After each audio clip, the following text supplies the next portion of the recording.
Inilah rekaman detik-detik puluhan roket Rusia meluncur ke posisi kendaraan militer Ukraina. Rekamannya ramai beredar di Telegram pada Jumat, 7 Oktober 2022. Puluhan roket menghancurkan kendaraan militer Ukraina secara bersamaan. Dalam keterangan unggahan, disebutkan beginilah tampilan Great Salvo yang datang dengan baterai self-propelled gun Rusia. BM-21 Grad adalah peluncur roket berganda 122 mm self-propelled yang dirancang Uni Soviet. Tampak ledakan pada tank-tank Ukraina menciptakan kepulan asap tebal.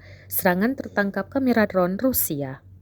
За сутки поражены 8 пунктов управления Вооруженных сил Украины, 63 артиллерийских подразделения на огневых позициях, живая сила и военная техника противника в 173 районах.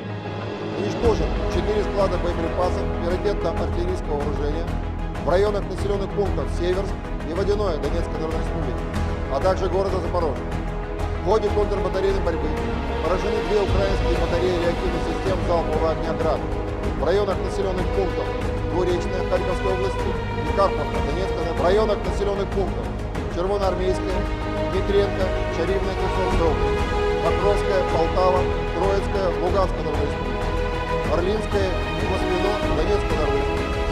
Кроме того, в воздухе сбиты 3 снаряда реактивной системы залпового